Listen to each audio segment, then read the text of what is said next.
जिंदाबाद जिंदाबाद पार्टी जिंदाबाद बघेल सिंह भैया जिंदाबाद रिस्पॉन्स के बाहर आगे ने जिंदाबाद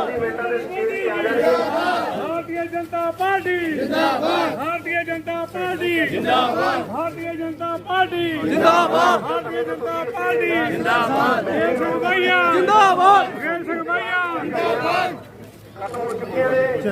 परमिंदर सिंह गिल जिंदाबाद परमिंदर सिंह गिल परमिंदर सिंह गिल भारतीय जनता पार्टी ਗੁਰਦਾਸਪੁਰ ਤੋਂ ਆਵਾਜ਼ ਆਣੀ ਚਾਹੀਦੀ ਆ। ਆ ਸ਼ਿਖਾਵਤ ਜੀ ਸਾਡੇ ਨਗਰ ਦੇ ਅੰਦਰ ਆਏ ਨੇ। ਬੋਲੇ ਸੋ ਨਿਹਾਲ ਦੇ ਸਾਬਕਾ ਪੰਜਾਬ ਪ੍ਰਧਾਨ ਪ੍ਰਦੇਸ਼ ਕਾਰਜਕਾਰਨੀ ਦੇ ਸਦस्य ਸਾਹਮਣੇ ਬੈਠੀ ਸੰਗਤ, ਇਸ ਮੰਡਲ ਦੇ ਮੰਡਲ ਪ੍ਰਧਾਨ ਡਾਕਟਰ ਦਿਲਬਾਗ ਜੀ, ਬਹੁਤ ਹੀ ਸਤਿਕਾਰਯੋਗ ਸਾਬਕਾ ਸਰਪੰਚ ਟਿੱਪੜ ਤੋਂ ਸ਼੍ਰੀਮਤੀ ਰਾਜ ਰਾਣੀ ਜੀ, ਸਾਡੇ ਬਹੁਤ ਹੀ ਸਤਿਕਾਰਯੋਗ ਭਾਰਤੀ ਜਨਤਾ ਪਾਰਟੀ ਦੇ ਸੀਨੀਅਰ ਲੀਡਰ ਸ਼੍ਰੀ ਬਾਲਕ੍ਰਿਸ਼ਨ ਵਿੱਚ ਵਿਸ਼ੇਸ਼ ਰੂਪ 'ਚ ਪਹੁੰਚੇ ਭਾਰਤੀ ਜਨਤਾ ਪਾਰਟੀ ਦਾ ਕੇਂਦਰ ਦੇ ਅੰਦਰ ਜਲ ਸ਼ਕਤੀ ਮੰਤਰੀ ਔਰ ਪੰਜਾਬ ਚੁਣਾਵਾਂ ਦੇ ਪ੍ਰਭਾਰੀ ਸ਼੍ਰੀ ਸ਼ੇਖਰ ਗਜਨ। ਮੈਂ ਸਭ ਤੋਂ ਪਹਿਲਾਂ ਬਘੇਲ ਜੀ ਨੂੰ ਔਰ ਸ਼ਿਵੀ ਰਾਜਨ ਜੀ, ਪਰਮਿੰਦਰ ਜੀ, ਬਾਲਕ੍ਰਿਸ਼ਨ ਮਿੱਤਲ ਜੀ, ਬਘੇਲ ਸਿੰਘ ਜੀ, ਉਹਨਾਂ ਦਾ ਸਵਾਗਤ ਕਰਨ। ਆਵਾਜ਼ ਆਣੀ ਚਾਹੀਦੀ ਆ ਵੀ ਜਿਹੜਾ ਚੁਣਾਵ ਆ ਅੱਜ ਸ਼ੁਰੂ ਹੋ ਗਿਆ ਔਰ 3-4 ਦਿਨਾਂ ਦੇ ਅੰਦਰ ਐਸਾ ਮਾਹੌਲ ਬਣ ਜਾਏਗਾ ਇੱਥੇ ਗੁਰਦਾਸਪੁਰ ਦੇ ਅੰਦਰ ਔਰ ਭਾਰਤੀ ਜਨਤਾ ਪਾਰਟੀ ਦਾ ਕੈਂਡੀਡੇਟ ਇੱਥੋਂ ਜਿੱਤ ਕੇ ਜਾਏਗਾ। 20 ਤਰੀਕ ਵਾਲੇ ਦਿਨ इस इलाका की पूरे गुरदासपुर विधानसभा भारतीय जनता पार्टी का कैंडिडेट परमिंदर सिंह गिल विजय बनाएगा, जिता के भेजेगा। और एक बुलंद आवाज ना जयकारा लाइए ताकि पता चले पार्टी ने प्रण ले लिया भी आने वाले समय के अंदर बोले सो निहाल भारत माता की भारतीय जनता पार्टी जिंदाबाद जिंदाबाद जिंदाबाद नरेंद्र मोदी जिंदाबाद जिंदाबाद जिंदाबाद परमिंदर गिल जिंदाबाद जिंदाबाद जिंदाबाद भारत माता की परमिंदर सिंह गिल और जिनके बुलावे पर मैं आज विशेष रूप से यहाँ उपस्थित हूँ। मेरे बहुत सारे कार्यक्रम आज तय थे, लेकिन भाई बघेल सिंह का आग्रह था कि मैंने अपने पिंड में मैंने सानू कार्यक्रम रखा है जी, आपको आना होगा। लेकिन मैं आज एक बात आप सबसे पूछना चाहता हूँ कि आजादी की उस लंबी लड़ाई में पंजाब के इस सूबे से भगत सिंह ने अपनी शहादत दी, हंसते हंसते फांसी के फंदे पर झूल जाना स्वीकार किया। लाला लाजपत राय ने इस आतताई अंग्रेजों के खिलाफ संघर्ष किया, लाठियां खाते हुए अपना बलिदान दे दिया, अपनी कुर्बानी दे दी। बहुत लंबी सूची पर मैं बात कर सकता हूं जिन्होंने इस भारत की धरती में और विशेष रूप से इस पंजाब की धरती में इस देश को आजाद कराने के लिए अपनी कुर्बानी दी। आजादी के बाद में भी इस वीर पंजाब की वीर प्रसूता धरती, जिसने अपने बेटों को देश की सीमाओं की रक्षा के लिए 48 की लड़ाई में, 62 की चीन की लड़ाई में, 65 की पाकिस्तान की लड़ाई में, 71 की लड़ाई में, कारगिल की लड़ाई में और उसके बाद में आतंकवाद के साथ लड़ाई में अपने बेटों को इस भारत माता को, पवित्र भारत माता के आंचल को, इसकी सीमाओं को बनाए रखने के लिए कुर्बान किया, बलिदान किया।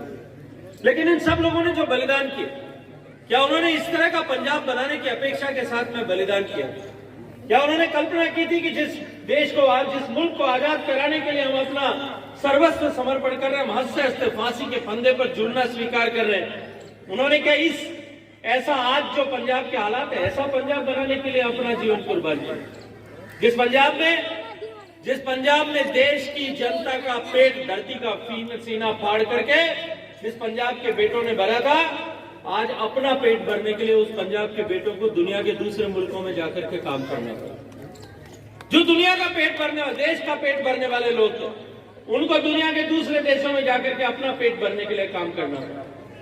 जो सीमाओं की रक्षा करने के लिए वीर पैदा करने वाले थे, आज उनके घरों को, उन माताओं बहनों को, अपने बच्चों को नशे के गिरफ्त से बचाने के लिए काम करना पड़ रहा, प्रयास करना पड़ रहा। अपने बूढ़े माँ बाप को छोड़ करके पंजाब के बेटे पंजाब से बाहर जाकर के काम करने के लिए मजबूर क्यों हैं? ये मजबूरी की हालात पैदा होगी। क्या ऐसी परिस्थिति के लिए भगत सिंह ने फांसी के फंदे पे झूलना स्वीकार किया? आज पंजाब कर्ज में डूबा हुआ, पंजाब में माफिया का राज है।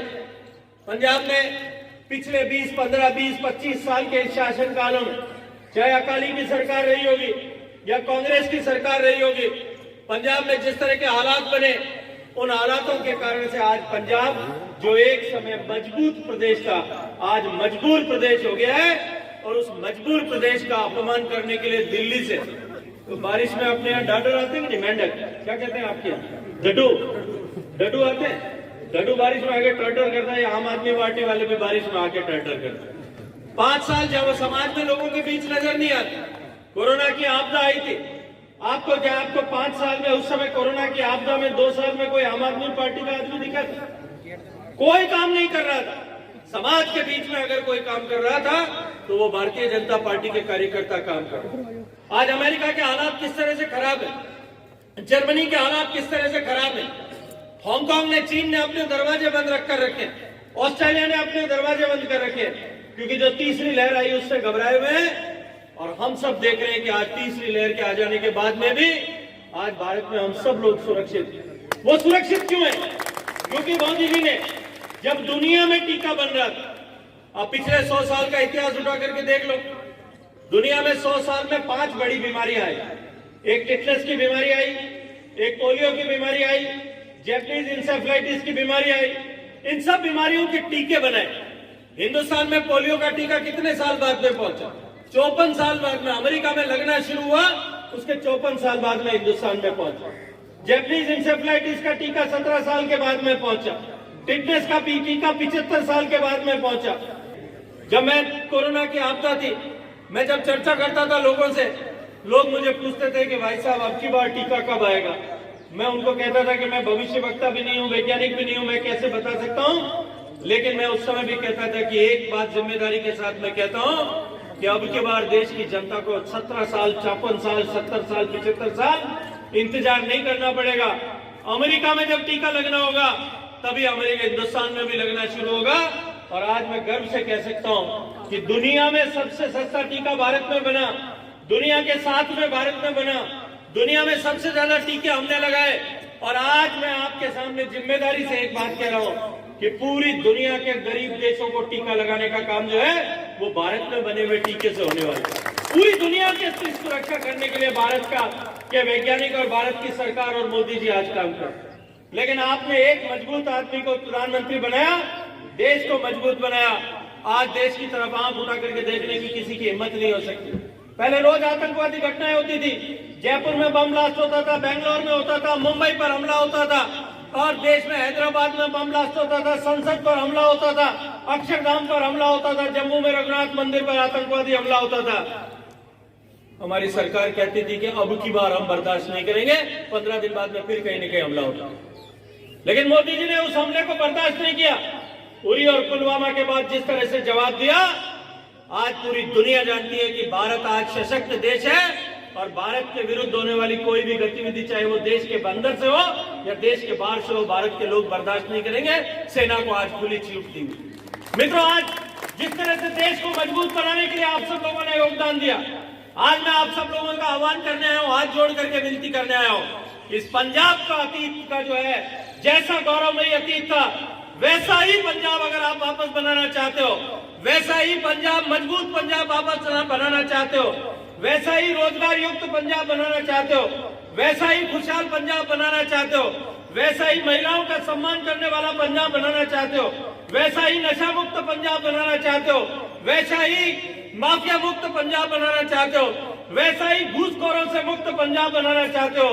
अगर पंजाब खुशहाल बनाना चाहते हो तो भारतीय जनता पार्टी और लोक कांग्रेस पार्टी, सुखदेव सिंह जी ढींढसा की संयुक्त अकाली दल, इन तीनों का जो गठबंधन है, इस गठबंधन के एनडीए के प्रत्याशी भाई परमिंदर सिंह जी को यहाँ पर सिर्फ जिता करके भेजो।